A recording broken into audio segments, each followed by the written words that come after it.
जंगल में एक और गर्म दिन। चलो दोस्तों, कहीं चलकर गन्ने का रस पीते हैं। टुनटुनी, यह कितना बोरिंग है गन्ने का रस पीना। कितना लो क्लास है।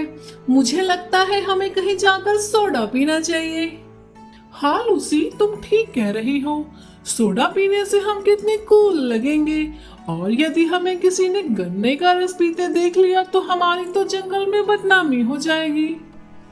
लूसी कबूतरी और सुंदरी वहाँ से चले जाते हैं। मुझे तो गन्ने का रस पीना अच्छा लगता है, मैं तो वही पीऊंगी। पास के ही घोंसले में एक शरारती कालू कौवा यह सब सुन रहा था। लगता है अब यह जंगल बहुत मॉडर्न हो गया है। मुझे जंगल के पक्षियों को बहुत सारे मॉडर्न फूड्स लाकर देना पड़ेगा। अगले दिन कालू कौवा शहरी जंगल से कुछ खास बीज लाकर टुनटुनी चिड़िया को दिखाता है। टुनटुनी, जरा मेरी बात तो सुनो। मेरे पास जंगल के सारे पक्षियों को देने के लिए कुछ खास है, जिसको मैंने शहरी जंगल से बस अभी अभी लाया है। टुनटुनी कालू कौवे की पिछली शरारतों को जानती थी, तो उसे शक हुआ कि कुछ तो गड़बड़ है। तुम्हारे पास क्या है कालू? जो जंगल के पक्षियों को आजकल चाहिए वही मैं शहर से लेकर आया हूँ। अगले दिन कालू कौवा दुकान लगाकर बैठ जाता है। भाग दौड़ की जिंदगी में भाग दौड़ का खाना, जब भी ऐसा सोचो तो कालू की दुकान ही आना। जंगल के सारे पक्षी कालू की दुकान से बहुत आकर्षित होते हैं और वे कालू कौवे के पास इकट्ठा हो जाते हैं। लगता है कि कुछ सही नहीं हो रहा, लेकिन चलो देखते हैं ये कालू कौवा क्या लाया है शहरी जंगल से। क्या बात है कालू जी, आप अचानक इतने उदार क्यों हो रहे हैं? मैंने शहरी जंगल से ऐसे शक्तिशाली बीज लाए हैं जिसको खाने पर आपको 15-15 दिनों तक भूख नहीं लगेगी और आप ऊर्जावान महसूस करेंगे और बाद में मुझे धन्यवाद देंगे। लेकिन एक बात और है कि ये बिल्कुल भी मुफ्त नहीं है, क्योंकि यह बहुत कीमती बीज है। इसलिए आप सभी को अपनी सबसे कीमती चीज़ इसके बदले देनी होगी, तभी मैं आपको ये दे सकता हूँ। एक एक करके सारे पक्षी जादुई भोजन के बदले में अपना कीमती खजाना कालू कौवे को देने लगे। कालू कौवा अपनी दुकान से बहुत छोटे छोटे बीज पक्षियों को देता था। जमा हो गया बहुत सा चंदा, मजा आ गया करके धंधा। मैं चला शहरी जंगल, वापस आऊंगा जब मेरा धंधा होगा मंदा। इतना कहकर कालू कौवा पक्षियों के कीमती सामान लेकर शहरी जंगल चला। पक्षी बहुत ही उत्साह के साथ बीज खाते हैं और वे सोचते हैं कि अब वो बहुत मजबूत और ऊर्जावान हो जाएंगे, लेकिन उनकी उम्मीद जल्दी ही चिंता में बदल जाती है, क्योंकि वे बीमार महसूस करने लगते हैं। हमें क्या हो रहा है? हम बहुत बीमार महसूस कर रहे हैं।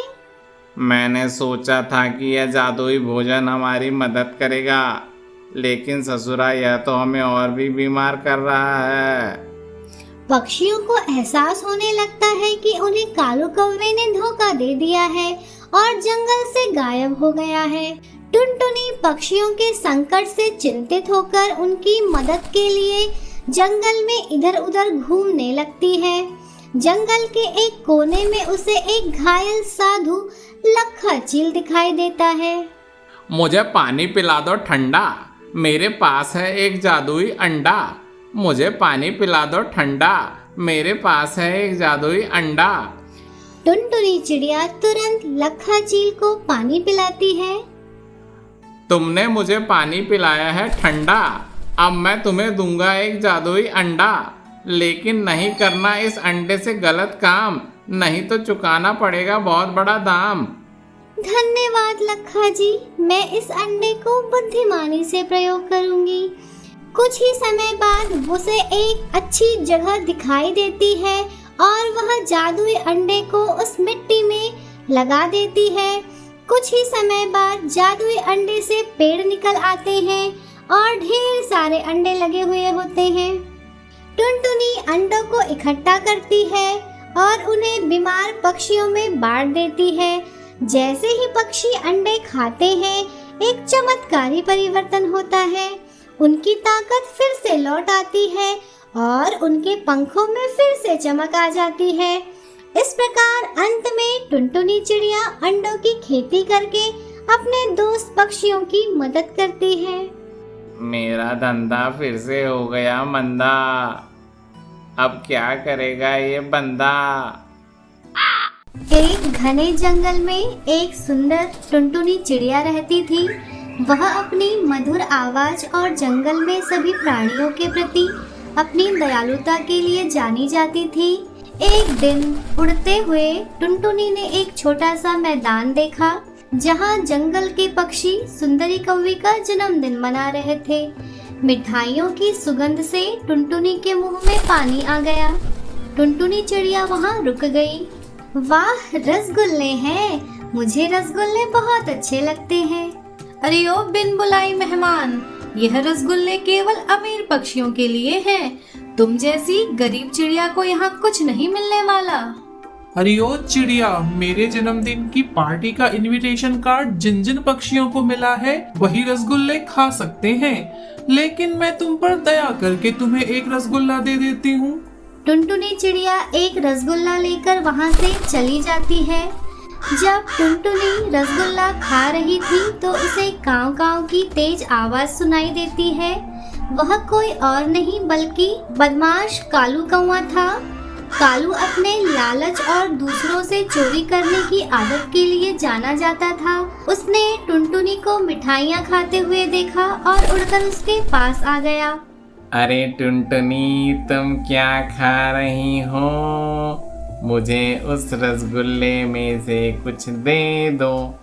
जरूर कालू, मैं अपनी मिठाई तुम्हारे साथ बांटूंगी। हाँ, ट्रीट के लिए धन्यवाद टुनटुनी चिड़िया, मतलब बेवकूफ चिड़िया।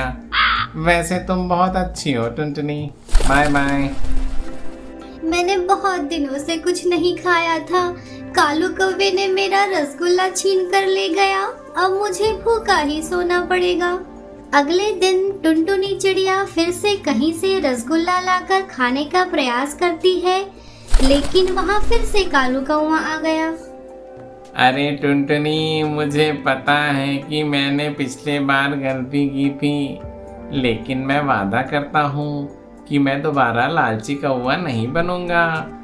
क्या हम रसगुल्ले को एक साथ बांट सकते हैं? ठीक है कालू, मैं इस बार तुम पर भरोसा करूंगी। चलो मिठाई बांटते हैं। लेकिन कालू ने टुनटुनी की चोंच से बची हुई मिठाइयाँ छीन ली और अपनी चालाकी पर हंसते हुए उड़ गया।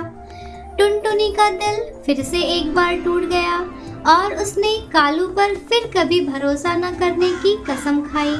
अगले दिन टुनटुनी चिड़िया जंगल के जादुई पेड़ के पास गई। पेड़ जी, क्या जंगल में अब ऐसा समय आ गया है कि हर पक्षी लालची हो गया है? क्या हुआ टुनटुनी? तुम बहुत उदास दिख रही हो। तुम क्या कहना चाहती हो?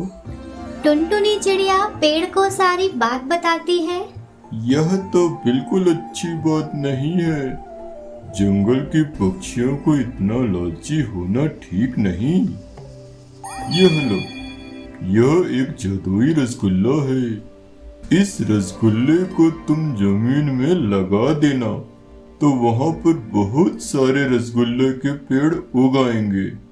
बहुत बहुत धन्यवाद पेड़ जी, मैं ऐसा ही करूँगी। और हाँ, इन रसगुल्लों की सबसे खास बात यह होगी कि जो भी लालची पक्षी इन रसगुल्लों को खाएगा वह उसे बहुत तीखे और कड़वे लगेंगे। टुनटुनी चिड़िया उस जादुई रसगुल्ले से रसगुल्ले की फसल लगाती है और टुनटुनी चिड़िया के पास ढेर सारे रसगुल्ले हो जाते हैं। टुनटुनी चिड़िया से रसगुल्ले खरीदने जंगल के ढेर सारे पक्षी वहाँ आ जाते हैं। वाओ, यह तो कलकत्ता के रसगुल्लों से भी ज्यादा टेस्टी है। ये रसगुल्ले मुझे ढेर सारे चाहिए। ओ डियर चिड़िया, प्लीज मुझे ढेर सारे रसगुल्ले दे दो। अचानक वहाँ कालू कौवा आ जाता है। अरे ओ टुनटुनी चिड़िया, तुम्हारे पास इतने रसगुल्ले कैसे आ गए? यह रसगुल्ले बहुत स्वादिष्ट हैं कालू, जरा चख करके तो देखो। कालू कौवा रसगुल्ले खाता है और रसगुल्ले उसे बहुत कड़वे और तीखे लगते हैं। कालू कौवा जोर जोर से चिल्लाकर वहाँ से उड़कर भाग जाता है। अरे मर गया, मैं तो रसगुल्ले खा करके मर गया। जंगल के पक्षियों, इस चिड़िया से रसगुल्ले नहीं खरीदना वरना तुम बर्बाद हो जाओगे। इस प्रकार टुनटुनी चिड़िया लालची कालू कौवे को सबक सिखाकर ढेर सारे रसगुल्ले बेचकर अमीर चिड़िया बन जाती है।